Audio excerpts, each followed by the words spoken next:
નમસ્કાર મિત્રો, સ્વાગત છે તમારું મારી યુટ્યુબ ચેનલ ઓફિશિયલ માહિતીમાં।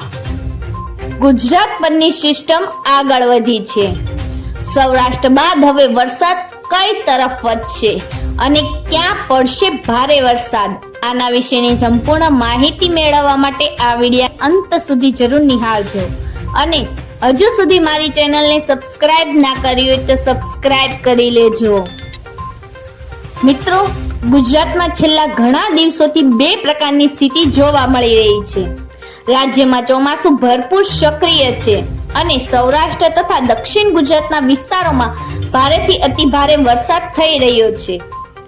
મિત્રો, ઉત્તર ગુજરાત અને મધ્ય ગુજરાતના વિસ્તારોમાં છેલ્લા કેટલાક સમયથી પૂરતો વરસાદ પડી રહ્યો નથી અને અહીં વાવણી બાદ ખેડૂતો હજી વરસાદની રાહ જોઈ રહ્યા છે। ગુજરાતમાં જુલાઈ મહિનામાં સતત ભારેથી અતિ ભારે વરસાદ પડી રહ્યો છે અને હવામાન વિભાગ પ્રમાણે હજુ પણ રાજ્યમાં ભારે વરસાદ ચાલુ રહેવાની શક્યતા છે। મિત્રો, ખાસ કરીને બંગાળની ખાડીમાં બનેલી વરસાદી સિસ્ટમ એટલે કે લો પ્રેશર એરિયા હવે આગળ વધીને મધ્યપ્રદેશ સુધી પહોંચી ગઈ છે, જેની અસર મધ્ય ભારત પર પણ થઈ રહી છે। આ ઉપરાંત દક્ષિણ ગુજરાતથી કર્ણાટક સુધી ઓફશોર ટ્રફ રેખા સક્રિય છે, જેના કારણે પણ ગુજરાતમાં સતત વરસાદ પડી રહ્યો છે અને મુંબઈ તથા આસપાસના વિસ્તારોમાં ભારે વરસાદ થઈ રહ્યો છે। મિત્રો, ગુજરાત પર જુલાઈ મહિનો અડધો ગયા બાદ સતત સિસ્ટમો બની રહી છે અને બંગાળની ખાડીમાં બનતી સિસ્ટમો પણ રાજ્ય તરફ આગળ રહી છે। સૌરાષ્ટ્ર અને દક્ષિણ ગુજરાતમાં ભારેથી અતિ ભારે વરસાદ બાદ હવે 23 અને 24 જુલાઈના રોજ કચ્છના વિસ્તારોમાં ભારેથી અતિ ભારે વરસાદ થવાની શક્યતા દેખાઈ રહી છે। મિત્રો, આ ઉપરાંત દેવભૂમિ દ્વારકા, જામનગર, પોરબંદર, જૂનાગઢ, ગીર સોમનાથ, રાજકોટ તથા અમરેલી જિલ્લામાં પણ ઘણા વિસ્તારોમાં વરસાદ પડવાની સંભાવના છે અને કેટલાક વિસ્તારોમાં ભારે વરસાદ પણ થઈ શકે છે। મિત્રો, ખાસ કરીને નવસારી, વલસાડ, સુરત, ડાંગ, તાપી, દક્ષિણ ગુજરાતના કેટલાક જિલ્લાઓમાં સતત વરસાદ બાદ હજુ વરસાદ ચાલુ રહેવાની તથા ભારે વરસાદની સંભાવના દેખાઈ રહી છે। આ ઉપરાંત જ્યાં વરસાદ ઓછો પડી રહ્યો છે એવા પૂર્વ અને મધ્ય ગુજરાતના વિસ્તારોમાં પણ હવે વરસાદ શરૂ થાય તેવી સંભાવના દેખાઈ રહી છે। વડોદરા, નર્મદા, છોટા ઉદેપુર, દાહોદ, પંચમહાલ, મહીસાગર, આણંદ, ખેડા, અમદાવાદ, અરવલ્લી અને બનાસકાંઠાના વિસ્તારોમાં હવે વરસાદનું પ્રમાણ થોડુંક વધે તેવી શક્યતા દેખાઈ રહી છે।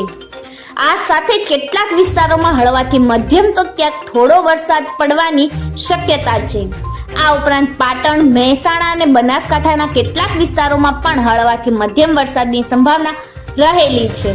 આગામી 2 થી 3 દિવસોમાં આ રાજ્યોમાં કેટલાક વિસ્તારોમાં વરસાદ થઈ શકે છે। મિત્રો, સાથે જ હવામાન વિભાગે રાજ્યમાં સાર્વત્રિક વરસાદની પણ આગાહી કરી છે, એટલે કે ગુજરાતના મોટા ભાગના વિસ્તારોમાં વરસાદની શક્યતા છે, એટલે ક્યાંક ભારે તો ક્યાંક હળવા વરસાદની શક્યતા દેખાઈ રહી છે। હાલ ગુજરાતમાં સૌરાષ્ટ્રના સુરેન્દ્રનગર અને બોટાદ સિવાયના તમામ જિલ્લાઓમાં 22 જુલાઈ સુધીમાં સરેરાશ કરતાં વધારે વરસાદ થયો છે। સાથે જ મધ્ય ગુજરાત અને ઉત્તર ગુજરાતના તમામ જિલ્લાઓમાં વરસાદની ઘટ દેખાઈ રહી છે। આ ઉપરાંત મધ્ય અને પૂર્વ ગુજરાતના જિલ્લાઓમાં પણ પૂરતો વરસાદ થયો નથી। મિત્રો, ગુજરાતમાં હજુ કેટલા દિવસ સુધી વરસાદ પડશે એના વિશે વાત કરીએ તો રાજ્યમાં ખાસ કરીને દક્ષિણ ગુજરાત અને સૌરાષ્ટ્રમાં ભારેથી અતિ ભારે વરસાદનો રાઉન્ડ ચાલી રહ્યો છે અને કેટલાક વિસ્તારોમાં પૂરની સ્થિતિ પણ પેદા થઈ છે। હવામાન વિભાગની આગાહી પ્રમાણે રાજ્યમાં આગામી 5 દિવસ સુધી સાર્વત્રિક વરસાદની શક્યતા રહેલી છે અને વરસાદનું પ્રમાણ વિસ્તારો મુજબ અલગ અલગ હોય છે। હવામાન વિભાગ પ્રમાણે ગુજરાતમાં 23 અને 24 જુલાઈના રોજ ગુજરાતમાં કોઈ સ્થળોએ અત્યંત ભારે વરસાદ થવાની પણ શક્યતા રહેલી છે અને 26 જુલાઈ સુધી કોઈ વિસ્તારોમાં ભારે વરસાદ થવાની શક્યતા છે। હાલની સ્થિતિ પ્રમાણે આ મહિનાના અંત સુધીમાં ગુજરાતમાં સતત વરસાદ ચાલુ રહેવાની શક્યતા છે અને દક્ષિણ ગુજરાતના કેટલાક વિસ્તારોમાં આગામી 5 દિવસ સુધી ભારે વરસાદની શક્યતા દેખાઈ રહી છે। 1 જૂનથી લઈને 22 જુલાઈ સુધીમાં ગુજરાતમાં સરેરાશ કરતાં 5% વધારે વરસાદ થયો છે।